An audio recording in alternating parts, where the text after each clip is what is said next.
Let me just start off by saying, esteemed viewers, that even though I'm going to be criticizing what these people have said, um, I am not.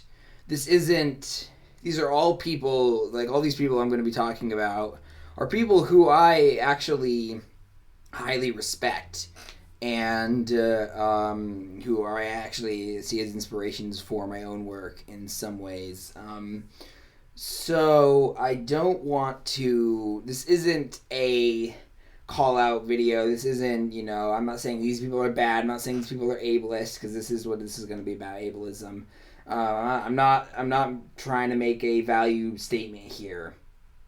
That being said, I do think there are some um, assumptions baked into what these people have said that are very interesting in their similarities, and I think they should probably be challenged. So this whole thing I started thinking about this kind of when I watched Contrapoints' sit up. Contrapoints' video on canceling, which yes, we're going to talk more about that. I I think that so there's this part in the video, and all the links to the videos I'm going to be talking about are in the description. So if you haven't seen them, which I'm assuming you have, I would recommend watching them. Because again, these aren't bad people. I just have this one specific criticism.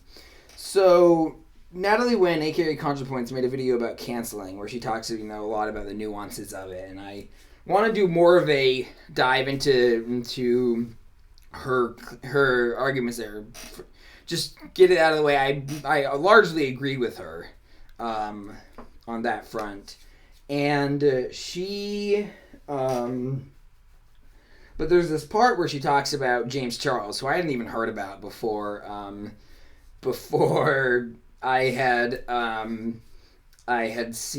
saw her video on it. I didn't even follow the drama when he was getting canceled. But there's this part where she investigates a claim of people essentializing him. So like, there's this tweet where it's like, James Charles is still even though he didn't do the thing that Toddy Westbrook accused him of, he's still racist, ableist, and a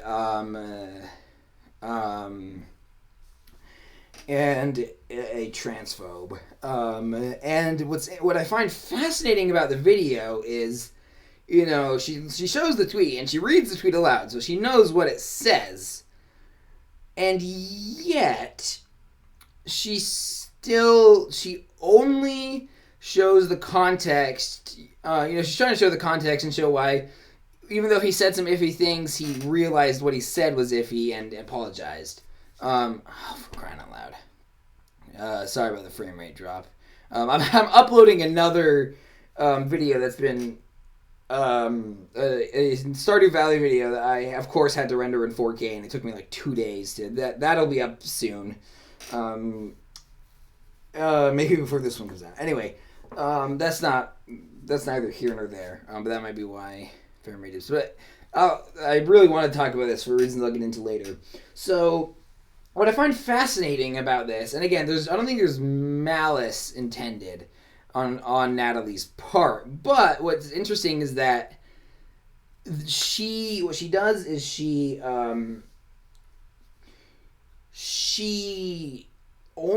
provides context, that shows why, even though what he said was, racist or transphobic, why he it often comes out of a place of ignorance, not hatred, and how he doesn't deserve to be cast out because of that.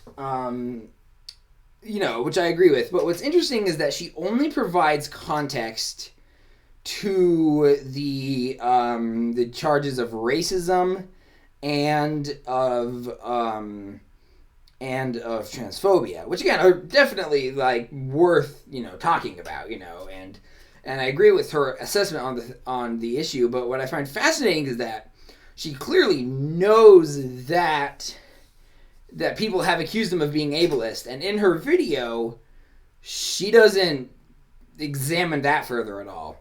Honestly, I haven't looked into the James Charles ableism quote because I kind of feel like I have to pick my battles with this thing. And honestly, given the context, it was probably something ignorant, and it was probably something he apologized for, So it's not something. Anyway, so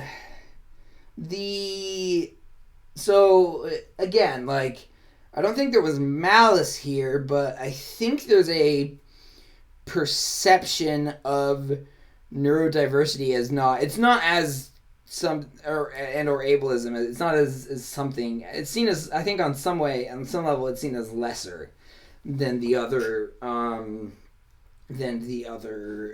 forms of bigotry that are understandably pushed back against and are bad and all that. And again, I can definitely understand, like, why. I can understand them having a blind spot, like, because I just am naturally more in tune with this because I am neurodivergent, I am on the spectrum, and so ableism does kind of affect me more. So there's always, people who live these things, you can learn about these issues all you want, and you definitely should, but in my experience, people who have experienced racism firsthand, or have experienced homophobia firsthand, or have experienced transphobia firsthand, or et cetera, misogyny firsthand, all of those people have a greater understanding of what they're talking about than people like me, who's pretty much the only minority group I'm a part of, is, at least that's not, changeable. The only minority identity I have, is I am neurodivergent. So that got me thinking, and then I was also thinking about, Cody Johnson's and, or the guy who runs, I'm not sure if he runs it, but the guy who is the presenter on Some More News, which again is a good channel, and I love his work, and his content is an inspiration to me. However, I will say that there's this interesting thing, and this is, I'm going to talk about him and John Oliver, who is also, again, big inspiration for me. Love his work. Don't think he's a bad person, in his heart. I don't think he was actively trying to do harm, nor even the reason I'm much more angry at Sia is because she has been exposed to these ideas, and she has still dug her heels in, and whatever. I don't want this to be the hating on Sia channel, even though that is kind of what it's become. Anyway, so they both do, and this is something we'll get into with Trevor Noah as well. This is easily the stupid frame rate. Anyway, this is easily the biggest thing I notice, that I think is worth talking about. So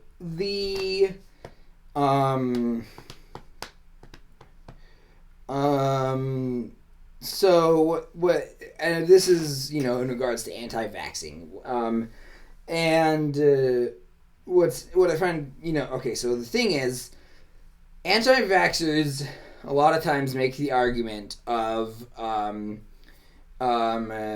vaccines cause autism, and implicit in that assumption, in that argument, which is, first of all, it's not true. It's not true. The person who wrote the original study that's based on like lost his career because it was so fundamentally flawed. So it's not true. But also implicit in the assumption, in the argument,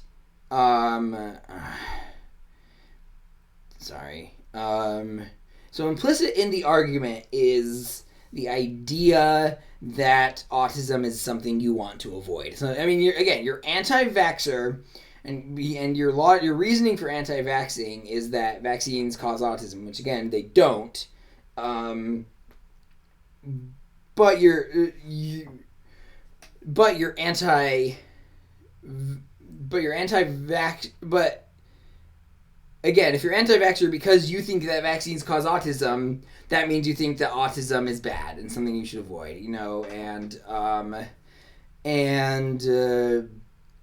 I actually think, it would be a good thing with more autistic people because we're good for society, so,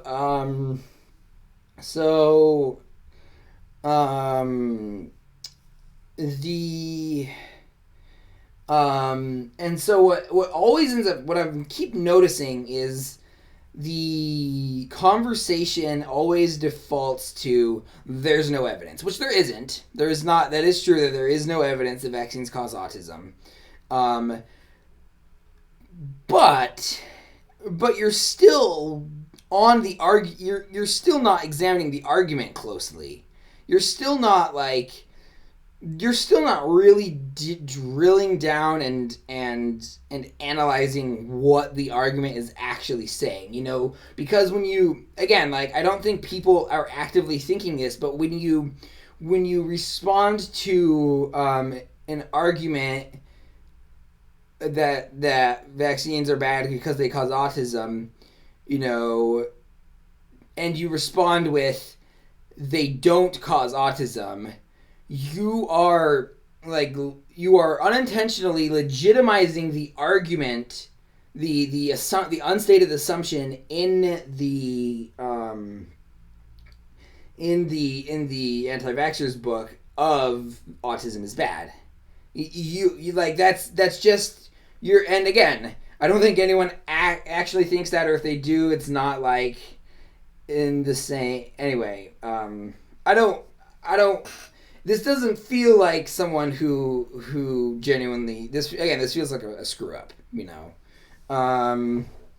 and so that, and I don't know, that kind of brings me to sorry about the frame rate. Esteemed viewers, I probably should have waited until this was done uploading, but I watched Trevor Noah's old video about comparing Trump to an African president / dictator, that again is very good and very insightful and very funny. So you should check it out. But this one actually made me go the most, because what he does is he compares things Trump said to things that African presidents said, which, again, is a good point and it's funny and it's also, but in a very sobering way. But what he does then is he goes and said, so he shows this clip of Donald Trump saying something during the campaign during one of the Republican debates in 2016, where he's like, they'll take a beautiful baby, and I've seen instances where they take a baby, give him a vaccine, he comes back and he's autistic, which is one, BS. Two, if that's the case, that's anecdotal, even if the story is true, which again, it's Trump, so probably not. This is anecdotal, so it's not factual. It's not something that you can, but it's not there's the baby could have just had autism already, and again, anyway, there's so much wrong with that, but that's not really what I'm talking about here. Most people would agree, I think, that, or at least my audience at least would probably agree, even my neurotypical audience, which I presume I have some, would agree that that's bullcrap, you know. But again, the bullcrapness isn't really the part I'm concerned about. It's not really what I think we should be focusing on here. Oh yeah, I guess I never talked about Cody Johnson's thing. So he did a video about Bill Maher where he said that Bill Maher just said some anti-vax things that was bullcrap, and Bill Maher's terrible. But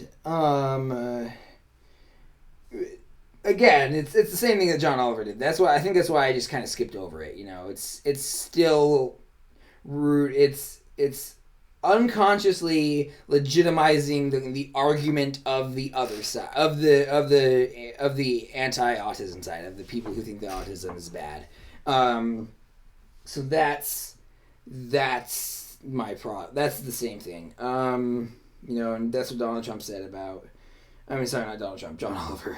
Apologies to John Oliver for, but that's what John Oliver said about the issue. So I'm not that. So that's just for context. So anyway, back to Trevor Noah's video. Trevor, like, so what they do is they match this clip of Donald Trump saying false things about autism to an African president whose name I can't remember, whose name or in which country he's a part of, I can't remember, saying that he can cure AIDS, which is actually the most, like, again, like, I think the problem here isn't that people are actually trying to make, you know, an ableist statement or whatever. I just think this is a very, like, I don't think anyone thought through the implications of what they're doing, because by matching these two things, you know, by comparing Trump spreading anti-vax ableist nonsense with this guy who is peddling a false cure for AIDS, you're accidentally linking autism and AIDS, which are not the same thing at all, you know. And it's funny because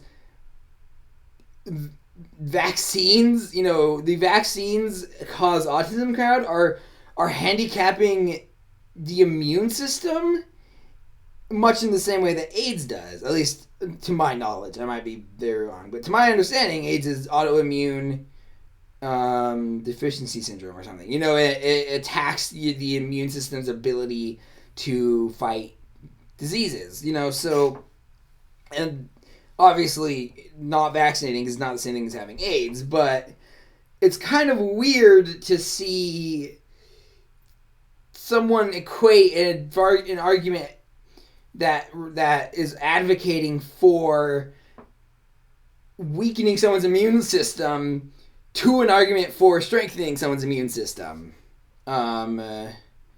Anyway, if I'm wrong about anything, as always, any criticism is welcome and appreciated. So I don't know. I guess final thoughts. I don't think any of these people had any, like, they weren't trying to throw us under the bus. I don't think they were trying to say it. I think this was an accidental statement, but I think that, you know, there is I think there's just generally a lack of, this is a pretty, I mean, obviously this isn't just one person's thing. This is a common trend throughout, you know, media. So, and one thing I see autistic people say a lot of the time is, so, like, let's say for the sake of argument that vaccines cause autism. So, like that's still, you still haven't, again, like, you need to convince me I talked about this actually in the video that I am uploading right now, and it's going to take a while. But it's like, so if you want to convince me personally, I need you to convince me that it's real, and I need you to convince me that I should care. So let's say, for the sake of argument, that it is real, that vaccines do cause autism somehow or whatever. I still need to be convinced why I should care. And that's, I think, a general mindset that people should adopt. So that's all for now. Don't expect anyone to see these videos, any of the people I talked about, because they're all way more famous and successful and better at their job than I am. But if any of you do see it, I guess please respond. I don't know. I don't really want this to be a call-out video. Again, I don't want to cancel any of these people. I don't think that what they said is worthy of anything but criticism, and I would love to hear an apology. But I'm also not going to demand an apology or anything. I just thought this was something worth talking about. So thank you for watching. If you have something to say, I would love to hear it in the comments. If you have, let me think. I don't know. Be nice to each other. Like the video if you like it. I would appreciate, normally I'm just if you like this, but this is one of those things where it's I care enough about this that I actually will ask for likes and and sharing this video with anyone, especially if you know any anti-vaxxers. I would appreciate it, or anyone you think needs to hear this. I'd really appreciate sharing this around and liking it and commenting and subscribing. All those things help with the algorithm and helps me get in front of more people, and will help these ideas spread, which is what I want. So if you could do all those things, I'd very much appreciate it. Thanks for watching, esteemed viewers. My name has been Jekyllstein Gray, and I will see you in another video. Bye-bye.